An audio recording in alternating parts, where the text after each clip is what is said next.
My name is Sonia Santiago. And I'm Elena Gorshin. And this is WJAG TV with your weekly school news.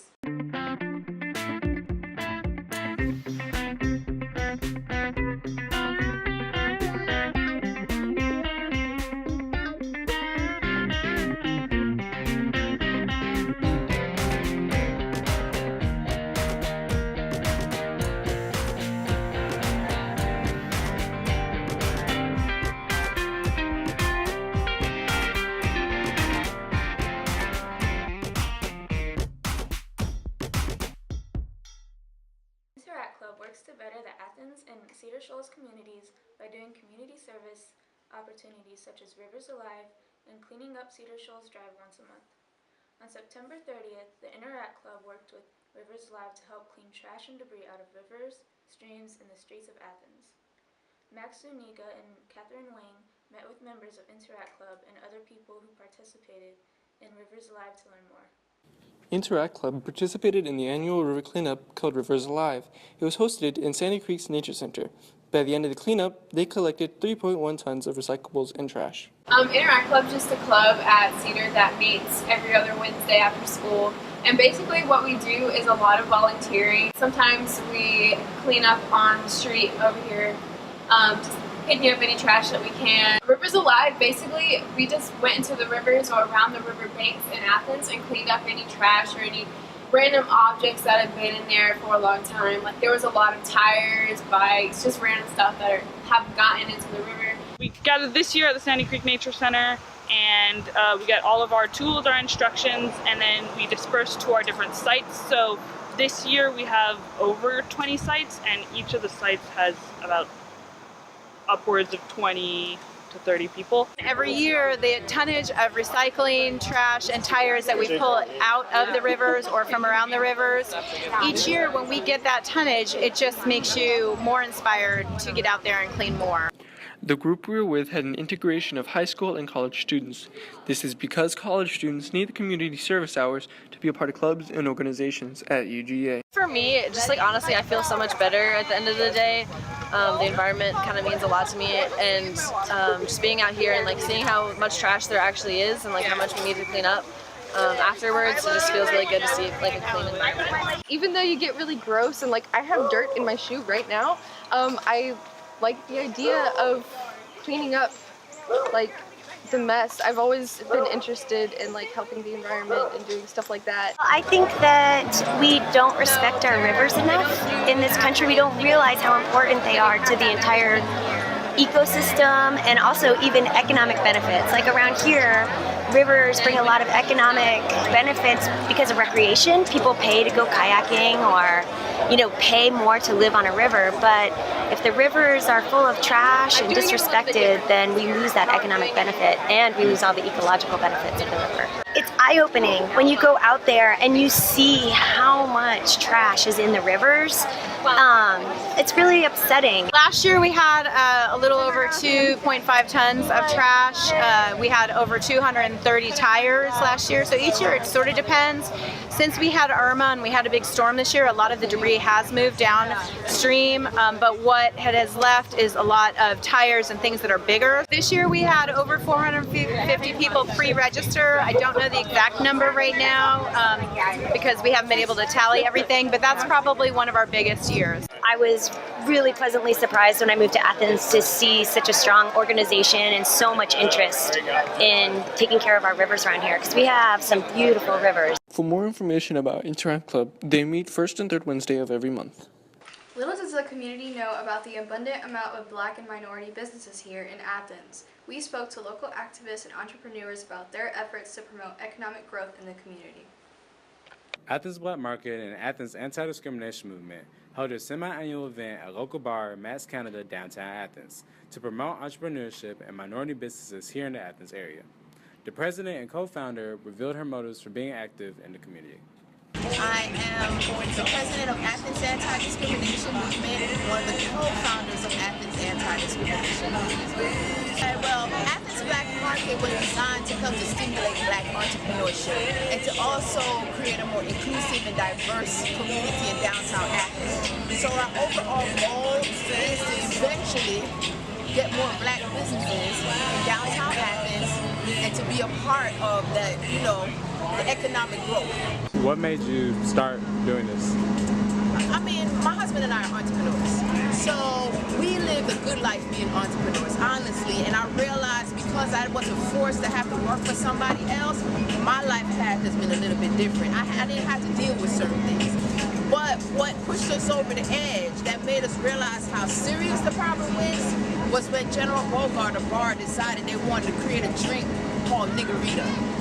So they felt so bold and so comfortable that they created a drink, the name called Niggerita, sent it to the printing company, and if it wasn't for somebody in the printing company, which was a white man. I read about that in the paper. Yeah, it was a white man said, whoa, this is wrong. Yeah. So it got to the paper and we started learning about it. Yeah. But then the message started going that it's just happening to the college students. We're like, whoa, it's happening to the locals too.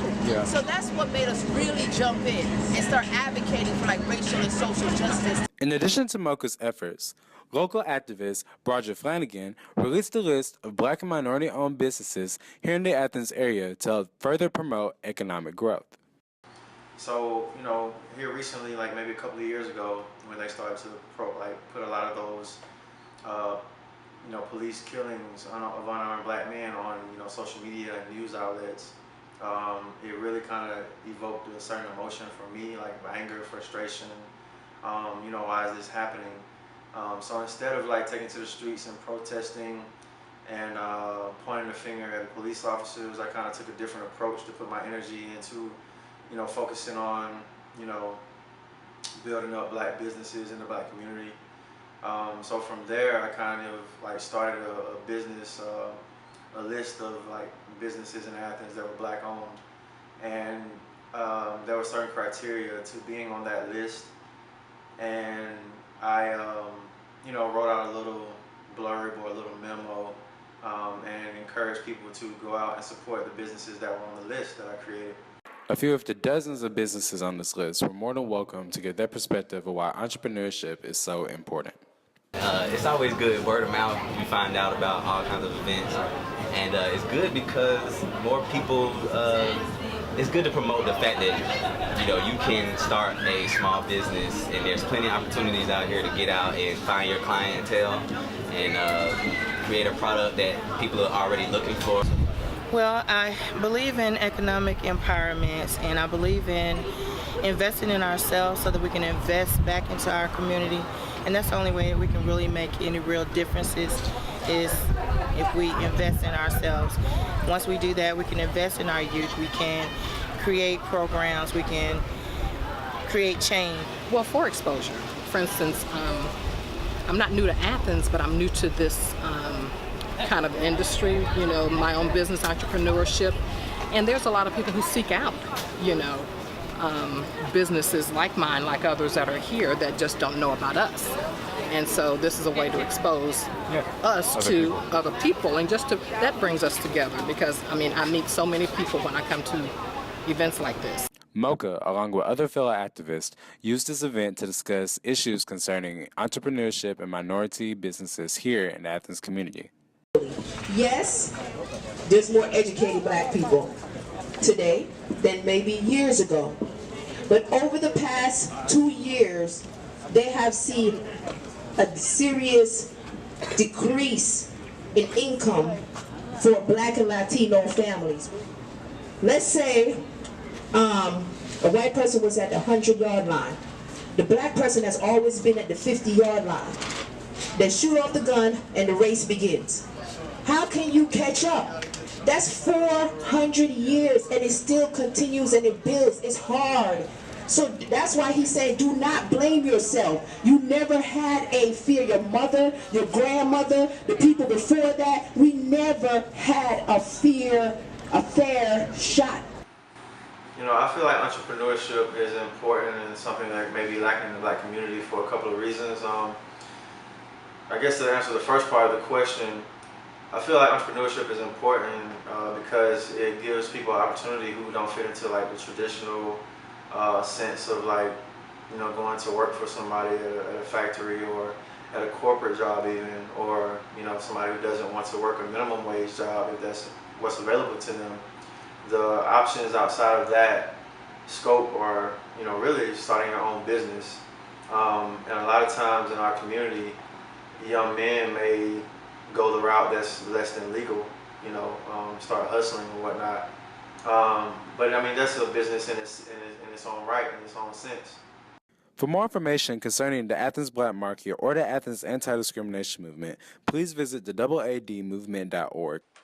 Hispanic Heritage Month is an annual event celebrated at school in the Media Center, attracting students across all 4 grades to come in and learn more about Hispanic culture. Alex Soto and Ansley Gunterman attended this event to get a first-hand perspective. Hispanic heritage is celebrated from September 15th to October 15th to signify the independence of many Latino countries. About 25% of all of Cedar Shoals students are Latino, which is why this event holds so much significance at our school. Hispanic heritage means a lot of things to me. For me, it's a way to celebrate the accomplishments of Hispanic individuals here in the United States. It's a way to show the mark that we have.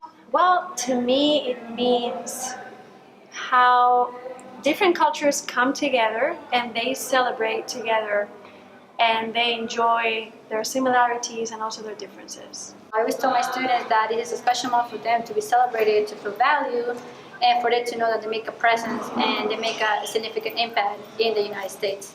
I think it's important that kids understand from a very young age that you have to cherish your culture. You have to embrace it because it's the most valuable thing you have. It's such an important thing to teach the younger generation about their heritage because a lot of them, when they grow up in the United States, sometimes they forget where their family come from or where the family have gone through to be in the United States. So to teach them is a way for them to feel valued, for them to know what the struggles of the parents have to go through to be here.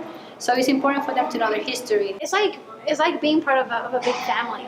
It's feeling the support from everybody, feeling how we come together and we feel proud for being what we are and celebrate our culture. It took a lot of work, especially for my Spanish Native Speakers 2 class. We set up different stations. We set up a station about geography and Latin American flags. We also set up another station to make pulseras.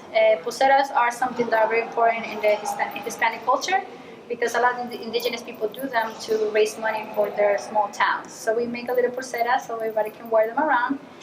We also set up a dance station that students can learn 3 types of dance. They learn bachata, they learn cumbia, and they learn duranguense. And the last station, which is the most famous station, is the food, where the students can learn how to make arepas. Arepas is a corn patty from Venezuela, and they learn how to make tortillas from Mexico. Well, I think that a lot of the students like to have fun, and I believe that students can learn a lot by doing. So if the students listen to the music, if the students smell the food, if the students try some of the celebrations, they can learn it. And they can say, wow, like Latinos and Spanish people are good people, they're fun, they're hard workers, and we're actually going to be here to stay and to celebrate our culture. Now to Scott Wells with sports.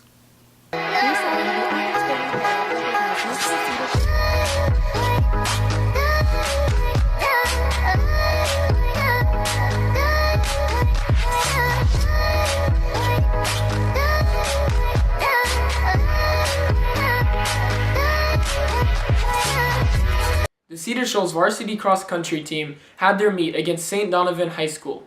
They were able to place second in the entire meet. We spoke to some of their players, including Gabe Bush and Jordan Dulcio, to see what they did to place so high. We've trained a lot, and we have practice like pretty much every day of the week. And yeah, we just train really hard, and it's really hard to know what you've met because we have like certain times we have to meet, and sometimes we'll meet the time and sometimes we won't like get to the time we want to have. We only have 3 seniors, like yeah, we only have 3 seniors, so it won't be that, it will be like a really big loss for us because like they're like our friends and everything, but we won't be losing like a lot of people. We train every day, so like there's not much room for improving, except that we need more people. Like we're a huge school, and at meets we will have like the smallest team to be out there for our, I think we're a 5A school, our 4A, and we have like the smallest team like basically in like all the districts. Like we have like no girls, like we don't even have a girls team yet, so we need more people. So far, we've done pretty good. A lot of people are actually exceeding what is expected, and everybody's growing. Obviously, losing them is going to be hard, but I think we have enough people that are willing to move up to varsity that we can fare well.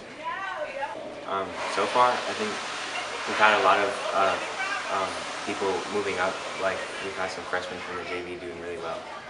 I think as a team, I guess just keep going through the season, especially with our last 2 meets are pretty important, and just keep going as we have been. The Cedar Shoals swim team had their first practice earlier this week.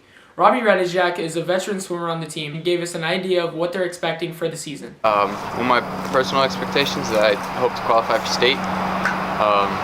I've come real close to my times from the summer league, and I'm really close, so I'm coming in early and staying late to try to make sure I can get those times and qualify for my senior year. I mean, swimming is a lot of fun. It's great exercise, and I think it goes, without recognition a lot. It's not a very popular sport, so I think if we can get more people to join, more people will realize how much fun it is and how great of a sport it is, and we can maybe establish a program at our school instead of just a couple people that go to the Y a few days a week.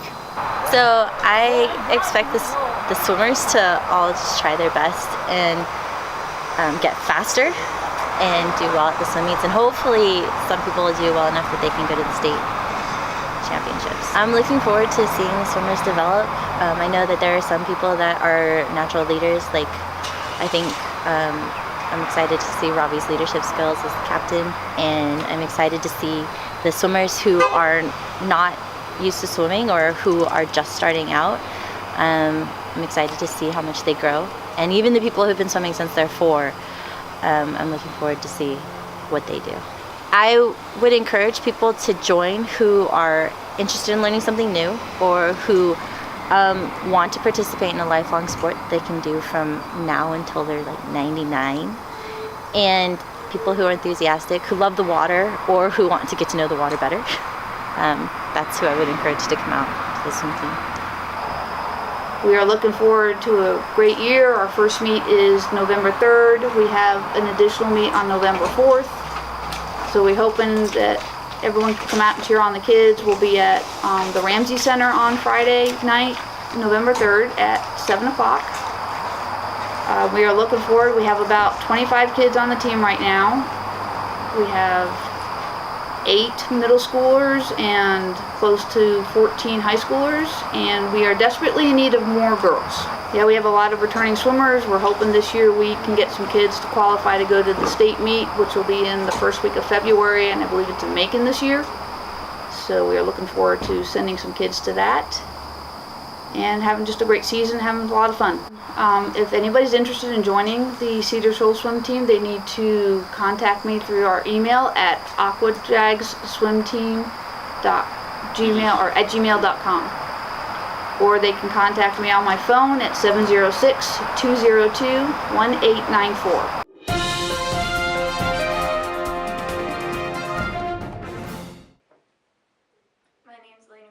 My name is Sonia Santiago, and this has been WJAG TV with your weekly school news.